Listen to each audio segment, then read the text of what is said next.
Welcome to This Week in Missouri Politics. We are joined this week, the first week of the General Assembly, by a person that was previously in the General Assembly, now steps into the role of State Treasurer, now former Representative Scott Fitzpatrick. Welcome to the show. Hey, thanks for having me. Like I was saying earlier, it's my first time, and I'm really excited to be here. We're glad to have you, but I want to know, so you were the House Budget Chair, a very powerful House Budget Chair. You get the speculation, I'm sure you heard your name being mentioned around. What made you want to become State Treasurer and leave being Budget Chair? Well, you know, it honestly wasn't something that was on my radar until after the election. But if there's one office outside of the legislature that really interested me, it was the Treasurer's office. And there are a lot of ties to the state budget. I think that one thing that I think is really intriguing about the State Treasurer's office is the link deposit program. And Eric Schmidt rebranded that Missouri First. And as a business guy, you know, it's basically what it is a program where the State Treasurer's office works with banks across the state to help provide lower interest loans to businesses, and that's, you know, right up my wheelhouse. Yeah. I think that it's a great economic development opportunity doesn't come in the form of a handout, you know, and so I think that's something that was really interesting to me. But also being on the Mosers board, I've really enjoyed that as a legislator. It's something I'll get to continue to do as state treasurer, working on the state pension issues. And so, I mean, there's just a lot of functions of the office that were intriguing to me. And so well, it's an interesting part about your background. It's funny to me, you see a lot of W-2 Republicans that are very big experts in economic development. You actually own a business. I do, What's the business? We build marinas. We're a manufacturing and construction company that specializes in building commercial marinas across the United States. Don't do a lot of business in the state of Missouri. We do some. I'd say 10% of our business is in the state of Missouri, but it's something I've done for quite a while, especially relative to my age, and I enjoy it. Obviously, I'm going to be focusing on the Treasurer's office. Have good people in place down there that run the day-to-day operations, but. It's a good business. We have between 50 and 60 employees, and they're all doing good work. Let me ask you this. I always think it's so interesting. You get the call. I guess it comes from the governor that he was going to ask you to become the next state treasurer. I mean, you're, Bingham, Carnahan, Holden, Sarah Steelman, a prestigious office. You get the call from the governor. What's the setting, and how does that go? So it's kind of an interesting story. So we were at the hospital in Kansas City with both my sons who were in the hospital with pneumonia and RSV at the time. And so I got a phone call about 7:30 on Tuesday night saying, we would like you to be the next state treasurer. And I obviously said I'm honored that you picked me, and I'll be happy to do it. And then the next part was we want to announce this tomorrow at 2:45. So, okay, well, we'll make this work one way or the other. And so I had some family back home because we live in Southwest Missouri. Went to my house and got some clothes because I didn't have a suit with me. I had to go to my brother's house and borrow a pair of dress socks because they forgot those, and borrow a razor to shave because I didn't have one of those either. But we pulled it together. I got down to Jeff City the next day. I was going to be down there for caucus anyway, and we got through that, and the announcement was made. And it was a pretty whirlwind, really 18 hours, wasn't even 24 hours, but it went quick. It was kind of neat. You had a lot of your colleagues there for the caucus that was able to stand behind you, but folks saw your wife. Tell folks about your family and Mrs. Fitzpatrick. Yeah, so my wife is incredible. Her name's Mallory, and we've been married for about 5.5 years. Got married actually the weekend before veto session of my first session in the legislature. And we have 2 sons. They're twins, Luke and Carson.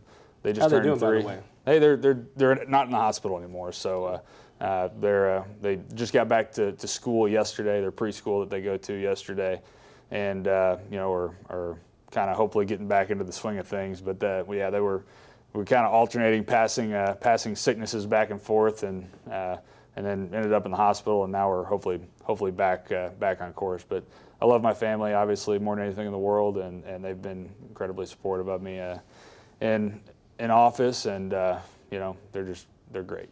So you accept this in a like you said, a pretty whirlwind situation, but you know what the state treasurer does from your time in state government. You got a staff, and David Pierce, former state senator, is in the office. What are you going to do with the job now that you have it? Yeah, so one thing I've learned, and I knew this, just by being observant, is that Eric really did really good job with the office. And I think he's going to do great as the Attorney General too. The link deposit program, like I said, is something that's intriguing to me. I think, it's grown a lot. Eric grew it under, his administration grew it. It's got about a $720 million cap. And in the 2 years he was in office, I think the utilization of that program went from about $220 million to over $500 million. So he really did a good job growing the program. So we're kind of getting to a place where we're going to have to start looking at the criteria for what projects we're going to assist with, because we're getting to a point where we're running out of cap space, and quite frankly, the cash flow for the state is going to be limited at some point too. But we want to look at that. It's a great program. MoAble is something that's been going for about a year and a half. I got the weekly report, and we're about 890 MoAble accounts in the state, in a state of 6 million people. That's something that Eric worked on really hard. And one parallel between Eric and me is that we both have kids with autism. So it's something that's near to my heart. I'm going to work hard to try to make sure that families with, that are taking care of people with disabilities are aware of that program, and we are going to try to work with public administrators across the state and other people to try to increase the utilization of MoAble. Tell me about one thing that you know maybe more about than anybody else in the state. How's the state budget looking this year? I think we went through the consensus revenue process, and I was still budget chairman for that, and so was in charge of that for the House. And one thing it's been pretty complicated because all the changes in the tax law, both at the federal and state level. And the Department of Revenue has been working to try to figure out the impacts of that. Obviously, have they figured out how to collect the revenue yet?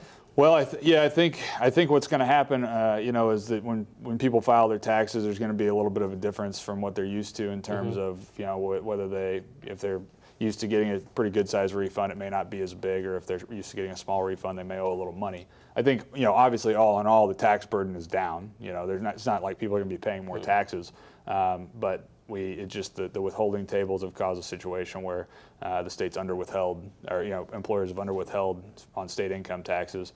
And so we anticipate, based on the modeling that we've seen and kind of the samples that we've pulled, that revenue will turn around when people start filing their taxes, unfortunately.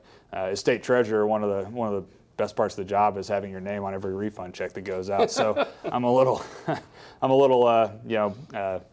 wish that that wasn't an issue in my first year in office, but I think we'll get that figured out, and we'll work from the Treasurer's office, we'll work with Department of Revenue and be engaged in trying to make sure the withholding tables are going to be right moving forward. Tell folks about your predecessor that's going to take over the budget now, Cody Smith. Cody is great. Cody and I, he became vice chair in a kind of a crazy situation as well, and became budget chair in a crazy situation. And when Governor Parson became Governor Parson, Justin Alferman, who's my vice chairman, left and went to be the legislative director for the governor.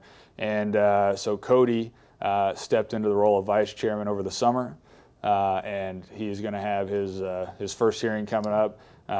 He's got a great staff there. I did take one of the appropriations, the director of appropriations, to be the deputy treasurer with me, but he's got a great staff, and Cody's a really bright guy, and he is level-headed. He's somebody who's going to, I think, do an incredible job. And the fact that he has 6 years, if he wants it, to do that job, I think is a huge thing for the House. I thought when I had 4 years to do it, theoretically, that was a big deal for the House, but 6 years is really unprecedented. Well, you're a young guy. There were some people that, when you became vice chair budget at a young age, that was young, but that seemed to turn out all right.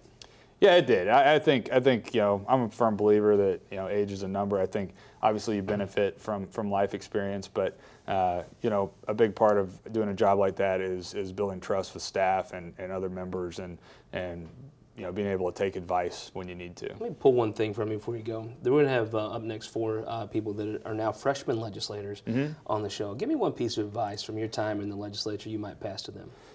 So my piece of advice is, become an expert on something. It doesn't have to be the area that your career is in.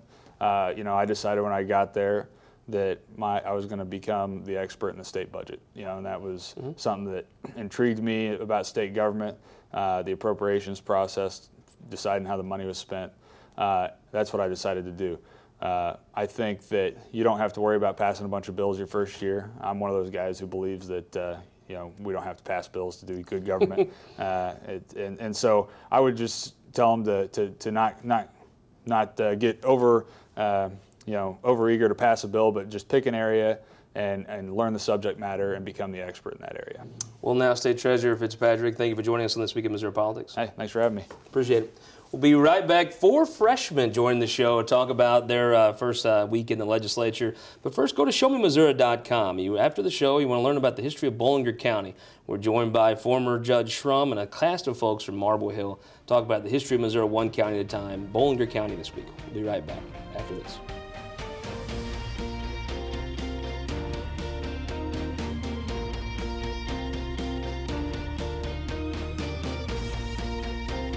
For more than a century, the St. Louis Carpenters Union has shaped our communities. Through trusted alliances, we deliver skilled professional craftspeople while our business partners provide the kind of quality jobs that keep our economy humming. It's a blueprint that has worked since 1882.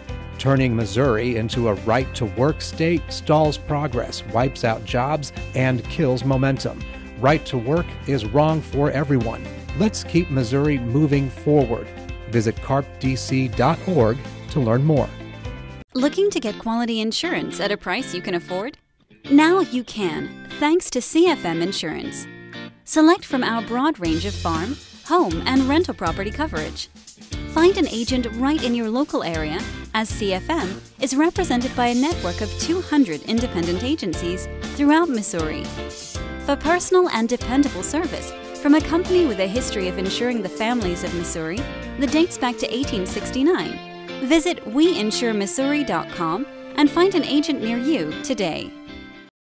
All across Missouri, our new car and truck dealers are building strong local economies. When you buy a car or truck in Missouri, you're helping to support over 20,000 Missouri families who rely on the auto industry for good-paying local jobs. You're also helping fund our communities, schools, first responders, and our roads, because dealers generate millions of dollars in tax revenue. Missouri's automobile dealers have been the foundation of our communities for generations and for generations to come. The Missouri Automobile Dealers Association, the heart of Missouri. At Ameren, Missouri, we know what light can do. It draws people together and chases monsters away. And if you shine it in the right direction, it will light the path for the next generation, showing them what their tomorrow could look like, and spotlighting the possibilities that lay in front of them. Investing in our community by lighting the way forward. That's energy at work. Ameren, Missouri. Welcome back this week at Missouri Politics. We have 4 freshmen just sworn in this week on the panel. Representative Butz, South City, welcome to the show, sir. Thanks, Scott. Wiley Price, historic family here in St. Louis, welcome to This Week in Missouri Politics. Thanks for having me. Elizabeth Coleman, friend of the show, you've been on before. North Jefferson County, right? And South St. Louis County. Little South St. Louis County in there, welcome back. Dirk Deaton from the very corner of the state down in McDonald County. Now, there's 2 things I've heard about Knoll, Missouri. One, I don't think is true. It's not named for former state representative from Independence, Noel Torpy, right? That's right. But people do bring their Christmas cards there to have them postmarked Knoll, right? That is true. So tell me, you're one of the youngest people to serve in the history of the legislature. Why did you decide to do this? Well, I've got a very particular set of principles that are important to me. Limited government, that our rights come from God, not from government. One of these is to have a place at the table be articulated in Jefferson City. That's the vision I cast in my campaign. I think that's why the people elected me, and that's what I'm going to do in Jefferson City. Representative Butz, why did you decide to jump in this race and run for the General Assembly? Scott, I'm a lifelong resident of South St. Louis City. I love the city of St. Louis. The seat needed some leadership and some fresh blood, I think, some higher energy. I want to be that bridge between the left and the right in the state and rural and urban issues. Representative Wiley Price, legendary family in St. Louis. I love your Fred Bird pen. Tell us folks about yourself and why you ran. Well, for me, it was just time. I kind of had to mature into this position. I grew up in my neighborhood. I've been there 30 years in the Skinker-DeBoliver neighborhood. The seat came up, and it was just time for me to start looking out for the people that looked out for me. Representative Coleman, you're somebody that has been on this show before. Folks, a little bit about you. Now that you're there, you've done the freshman tour. What do you want to actually work on while you're in Jeff City? You bet. So I'm excited. The freshman tour is fantastic. Got to build relationships across the aisle within the caucus. And I'm really excited about, I filed my first bill, House Bill 3 97, which was kind of a happy coincidence for the 97th district. A woman in my district brought to me an issue about sex trafficking and the intersection with prostitution and minors. And so it's going to strengthen protections for our children and also strengthen the punishments against those who are profiting financially from the sex industry and minors. I hear a little bit of Ann Wagner when you're talking about that. Listen, that's the nicest thing you could ever say to me. I'll take it every day of the week. Let me. Wiley, should we get into it? Let's go. Uh-oh. I like sparks flying. Elizabeth Deaton, you're somebody that's been very active in politics. You've had a chance to watch this at a very young age.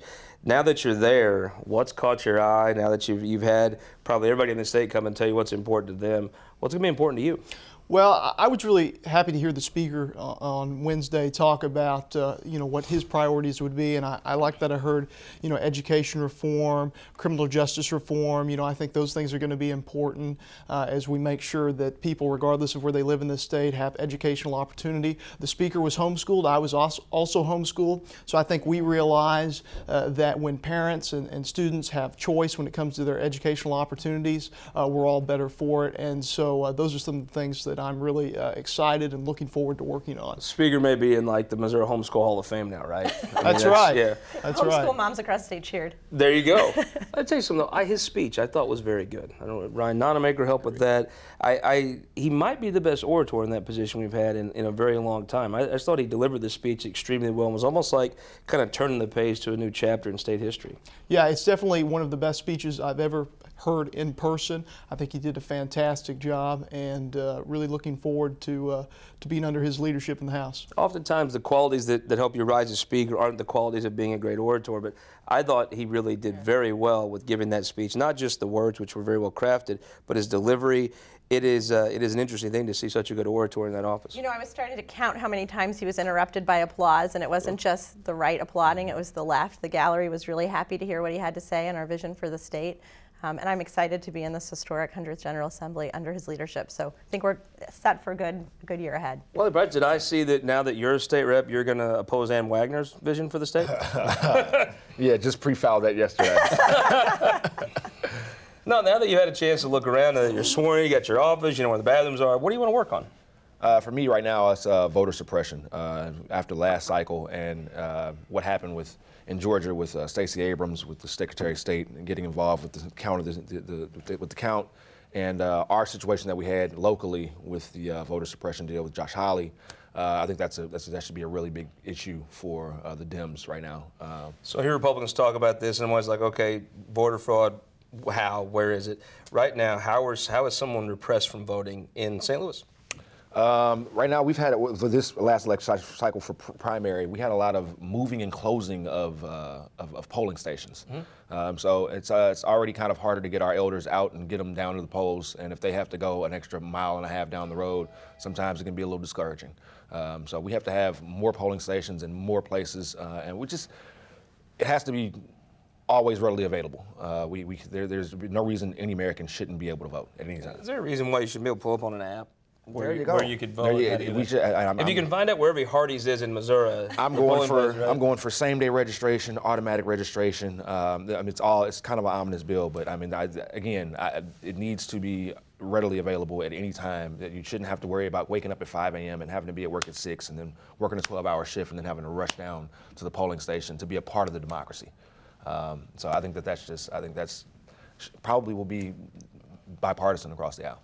Let me ask you this: now you're there, you've obviously thought about this position for a while. Yep. Now that you're actually in office, you have a staff, you're ready to go. What do you want to work on?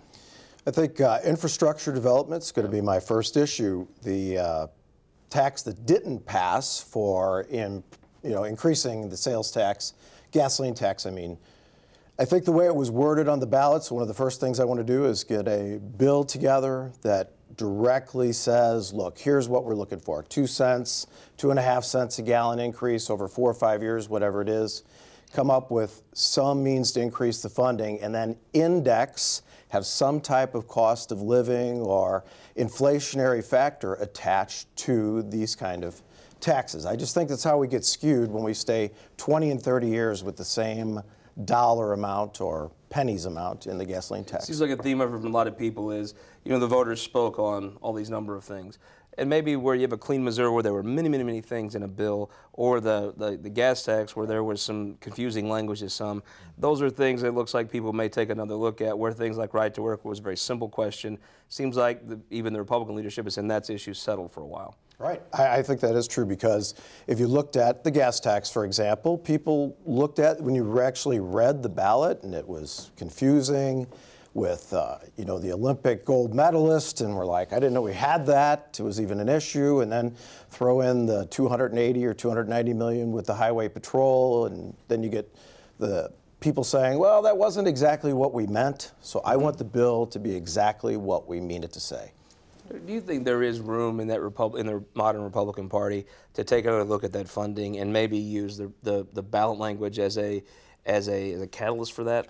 Look, I'm going to disagree. I think it is interesting when you hear people say, well, the people have spoken on right to work, we've got to leave it alone. But when it comes to taxes, well, the people got it wrong. We need to get right back at this. Just in the past several years, we've had a sales tax that went down, and now this just gasoline tax. And so I think the people are clearly saying, look, the government's taking enough of my money. There's record spending in Jefferson City. We've never collected more. You know, don't take any more of my money. That's at least what I'm hearing. Yeah, and I want to just piggyback off of Dirk's answer and say it is interesting to hear, you don't put too fine a point of this respect the will of the voter. Of course you want to listen to the electorate, but the electorate also passed voter ID by what, 62%? And nobody was screaming about respecting the will of the voter then on the left. So I do think that there's a little bit of a give and a take, and you want to make sure that there is a reason we have a legislative branch. And I just got there. I don't want to assume I know more than everybody else. But we have to work across the aisle, and we have to kind of make trades, and it gets a little loud and a little gets messy because they're important issues and they need to be hashed out. And so I do think that there's a little bit of room, as you said. Some issues people say, you know what, that's it, we got it. And others you go back and you say, well, I don't like that result, so let's talk about it a little bit more. And you see that on both sides of the aisle. So let me ask you, Dirk. State of the State's coming up this week, but the first one you've actually heard sitting in that chamber. What are you looking to hear from the governor? Well, several things, but I'll just mention one. You know, I know one of the governor's priorities is job training, and I'm very interested, you know, what that looks like, and I hope that he gets in depth about that, and specifically how our community colleges are a part of that. And so I'm really looking forward to hearing just exactly what his plan is there. I think it's very important, but I look forward to seeing what the governor's ideas are on that. About you'll be sitting in that chamber. It's a special time. There's a different energy in that room. You have all the senators, all the statewides. What are you looking to hear from the governor? Well, I'll piggyback on Dirk. I want to hear the governor's specifics on, he uses the word workforce development. To me, that's education, technical training, vocational training, higher education. It's all those things. But his second main point that he told us at the dinner that he gave for the freshmen and our significant others was infrastructure development. The governor is on board with getting the proper funding, investment in our roads, bridges. It's good for rural Missouri. It's good for urban and suburban areas. So I believe Senator Walsh is going to give the Democrat response. What do you expect? What are you looking to hear from her? From what I understand, I think she's going to touch on Clean Missouri a bit, and I'd be interested to see which portion of that she's interested in trying to. Will we hear the word the voters have spoke? Yes, yes. So it's a delicate dance right now. It's a very delicate dance, but Ms. Walsh Senator Walsh is more than capable. So I'm interested to hear what her rebuttal is on behalf of that. We're looking to hear from the governor. So I'd love to hear workforce development. I think that economic development is something that he's championed. The economic development arm of the state government, I think we could look at and see how that's structured, how that's organized. I think Rob Dixon has some changes in mind now that he's been there for a while. That's right. That may modernize the economic development Absolutely. Department. So I'm interested to see what the governor has in mind for Rob's department. Let's talk about an issue that's kind of a national issue. Border security is taking over. There's a shutdown of the federal government. Dirk, I got to say, there's a lot of folks that will tell you they haven't noticed anything. Maybe they're about to. The fight over the border wall, you know, Trump did run on it. That's right. I think that's exactly the point. In large part, you could say this is perhaps why Donald Trump became the Republican nominee and then became president. I mean, this was clearly an issue for him. And look, if you don't have a border, you don't have a country. And our government spends trillions of dollars a year. We can afford $5 billion for a wall to secure our southern border. I think it's really a no-brainer, and I think that the people of Missouri, by and large, are in support of this president on taking this stand. Representative Price, I mean, you break it down, it's a bad look no matter who the president is or who's in Congress to keep shutting the government down. If this was in France or Cuba, we'd say, oh, those poor people. It's, in my opinion, an embarrassment anytime we have to shut down the government for any reason. I do understand taking political positions and trying to have leverage, but at this point, I think we're 16 days or 20 days in, 21 days in at this point, it's starting to look like he cares more about his wall than he does the American people.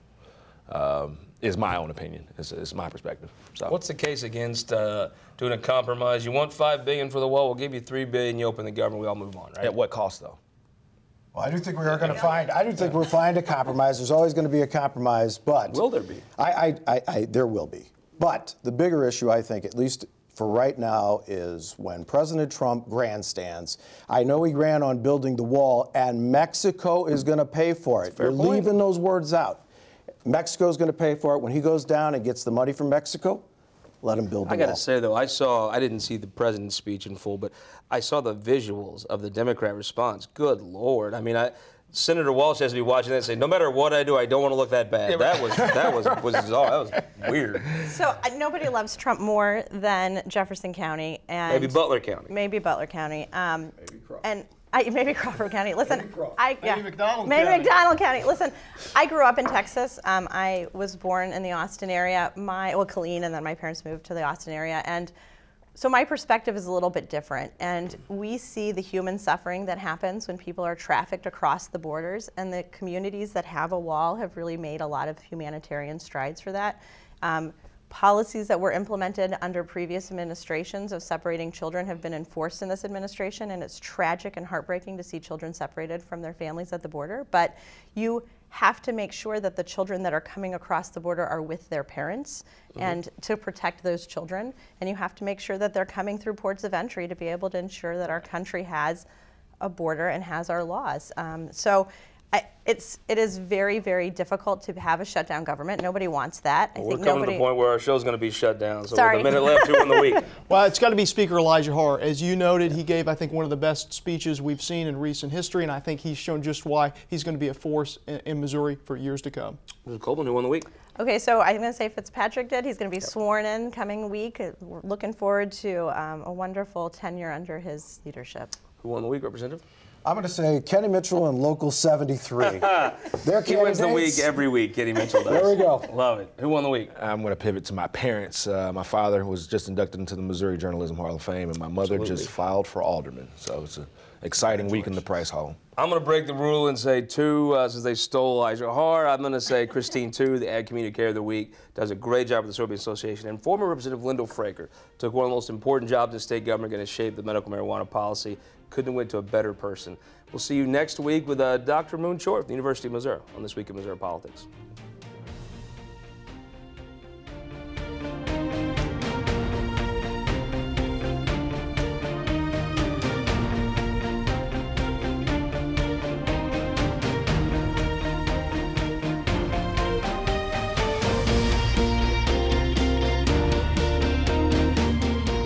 This Week in Missouri Politics, sponsored by the Missouri Association of Career Fire Protection Districts, Spire, and Sterling Bank.